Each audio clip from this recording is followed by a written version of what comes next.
library to streamline it, as it were. I would be willing to make a general argument, but we reserve the right to submit to the court a memorandum of... All right, I'm going to rule on both of them till in the morning anyway. I want to hear the argument on both of them this afternoon. There's no more hearing testimony. How about Picano and... Do that during trial if you want to, Judge. I thought we had reserved that for during the trial. This is all the testimony to be taken on a motion. Yes, sir. No, sir. We have some statement testimony that you need to hear, and some more Williams rule. Well, we've got some William rule questions, but they primarily will be not witness testimony, as I understand. You do have some short testimony. All right. Well, let's take these two motions to suppress in that order. I'll hear argument on them now, and then we'll...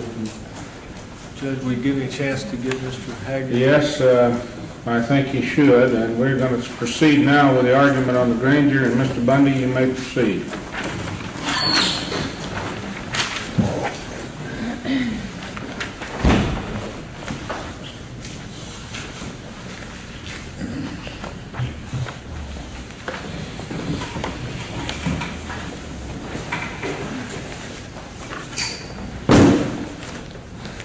Your Honor, there's a lot of cases in that box, and they all deal with consent search issues. Yes, sir. I'm sure that there's probably that many more that you've missed. And I've missed quite a few. We're only dealing with a couple jurisdictions.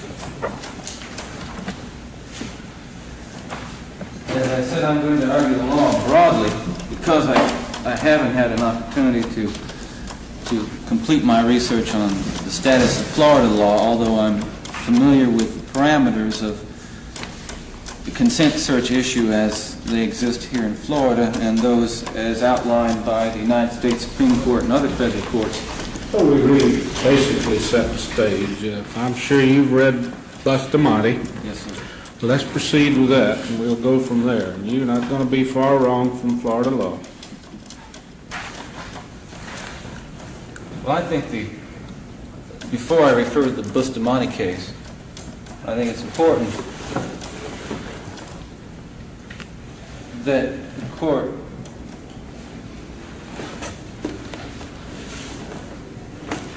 be put in a position of determining whether it's Florida law that applies or the law of the state where the search occurred.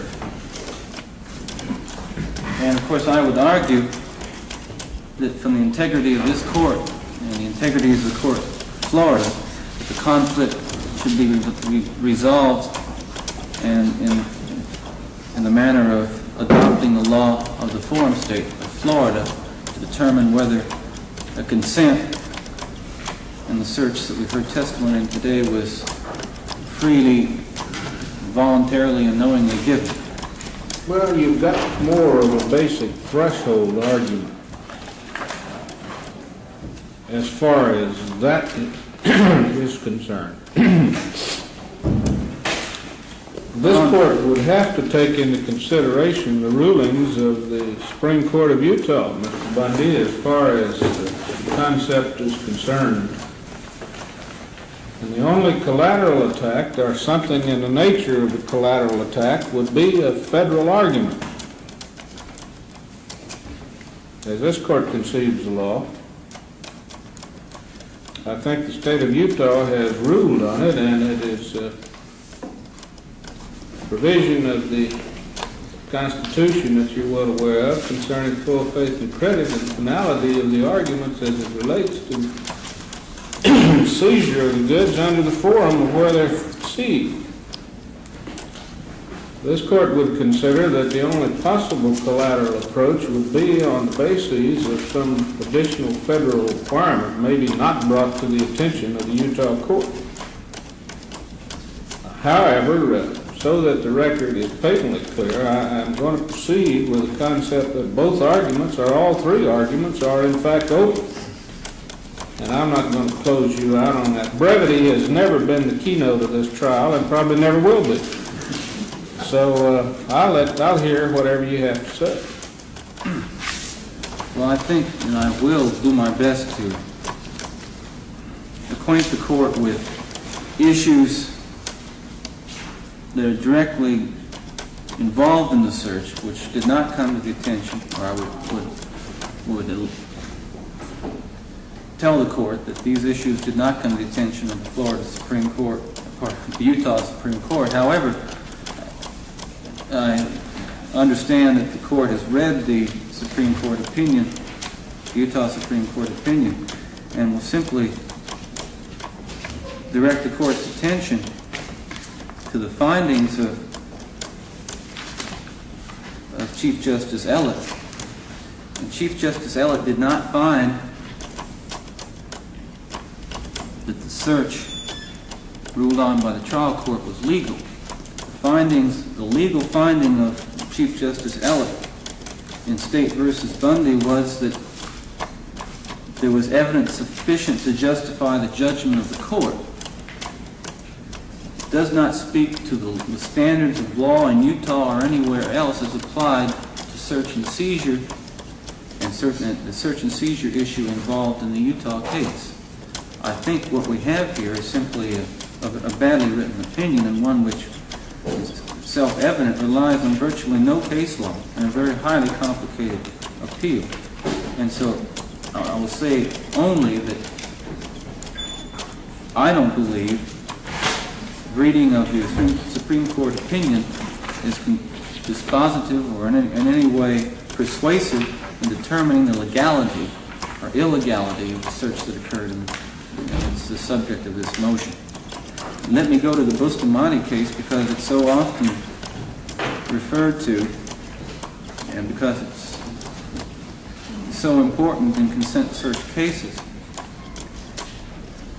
And I think that this court must first recognize that in the Bustamante case, the United States Supreme Court narrowly decided the issues before it and concluded that its ruling on whether an advisement was necessary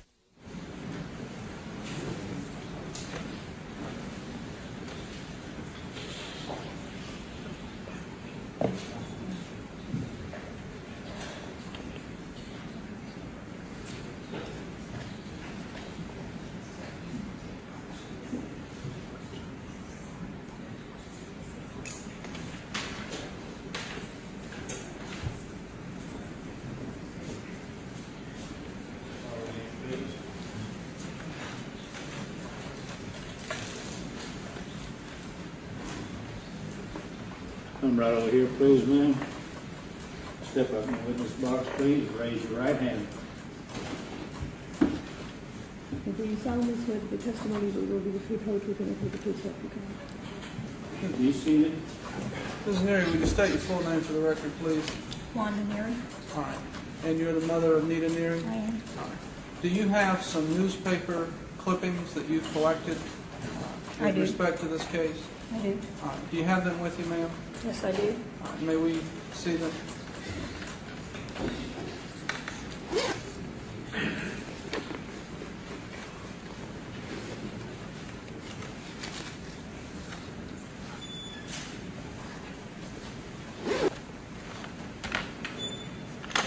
Return all to the lady that you can. If we need to make photostats for them to the record, we'll give them. I don't want to confiscate it. Yeah, the one I'm returning is Sunday, January 22nd, 1978, the Indianapolis Star, page 10, section. We'll see that you get the others with substitute photographs for them with.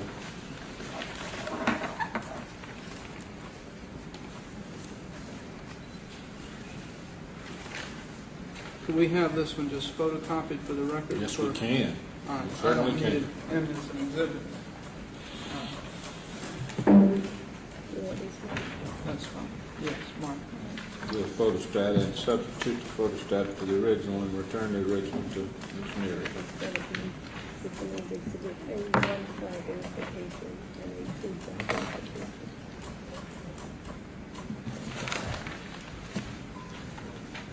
Ms. Neary, while clerk is marking the other exhibits, I'll ask you and show you what has been marked Defendant's Exhibit A1 for identification, and ask you if you recognize this newspaper clipping?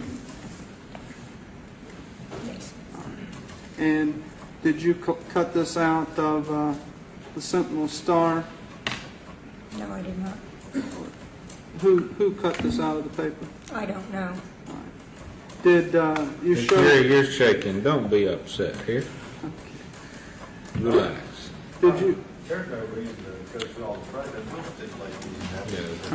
Did you show this to your daughter Nita? The daughter would probably be the best answer to that, wouldn't it, Mr. Haggard? I think so. I don't think we need to.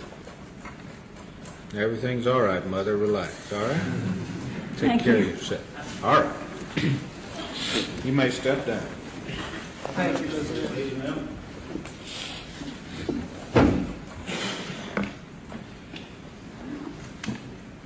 Young lady, please take the witness stand.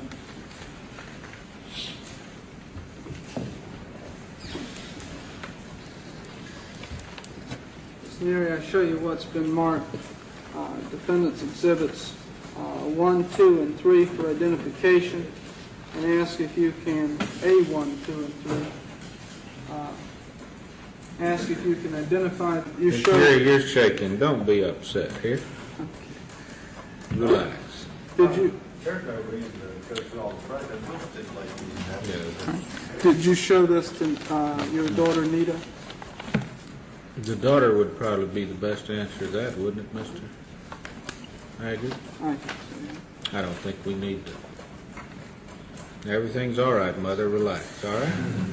Take Thank care you. of yourself. All right. You may step down. Thank you, Mr. Please, ma'am.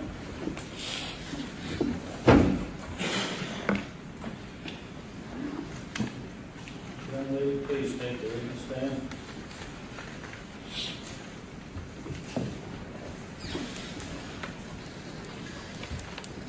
Ms. Neary, I show you what's been marked. Defendant's exhibits 1, 2, and 3 for identification, and ask if you can A1, 2, and 3. Ask if you can identify them as having seen them before. This one, no, I do not remember seeing it before. Which one is that, Mr. Haggard? Number A1. All right.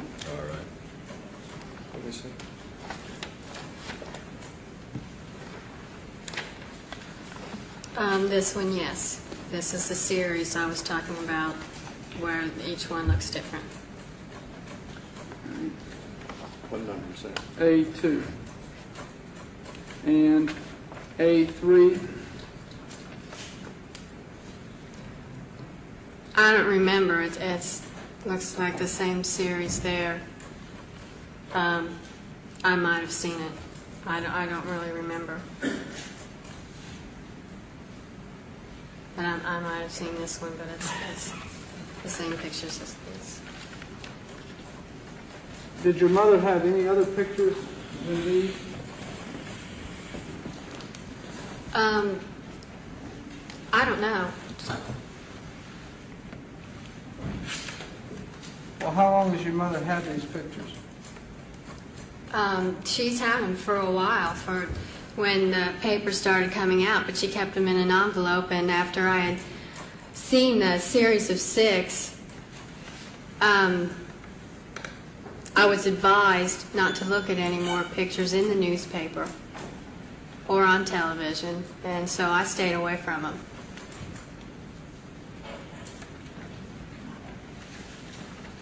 You've identified A2 as the 6 you saw. Yes. Well, that was prior. A2 was prior to you being advised or after? Yes, prior. What is the date of that, Mr. Haggard? February 19th, Your Honor. All right. Did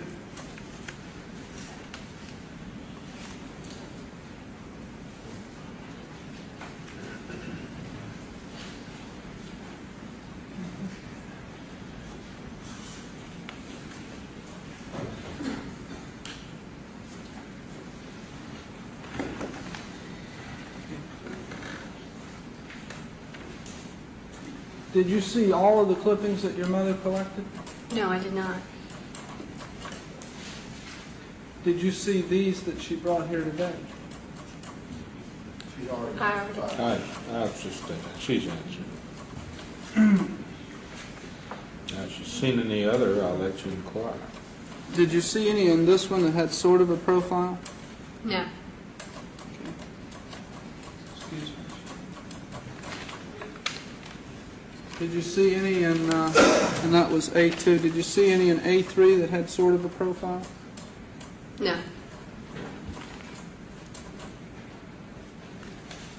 Do you recall telling Detective Bodiford that you had seen sort of a profile on March 14th? Objection, kind Later. You recall this question by Mr. Bodiford? Did you recognize him? Answer, I can't guarantee you. I didn't see a good profile, but she just showed me a picture, she referring to your mother, about 2 days ago of a sort of profile. Recall that? Vaguely. Was this the sort of profile that your mother was referring, or you were referring to on the phone? I don't remember that picture right now.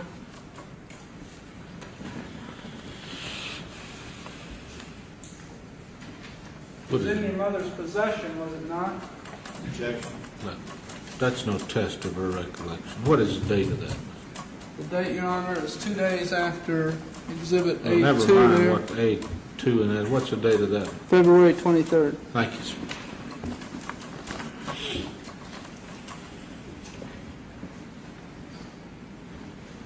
You recall your conversation?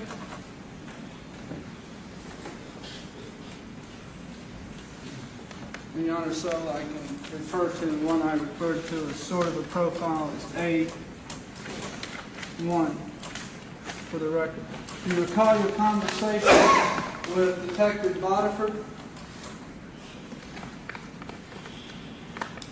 Yes, I remember talking to her. What did he tell you about having someone in jail down in Tallahassee? Objection. Find out what you recall from the conversation first. Don't lead it through. What do you recall about the conversation, Mary? The main thing, the main point I remember about the whole conversation was don't look at any more clippings. Did he tell you why not to look at any more clippings? So I could have a positive identification and that the newspapers wouldn't sway my decision. Did he use the specific word taint? Pardon me? Did he use the word, so do not look at any more newspapers so it wouldn't taint your identification? I don't remember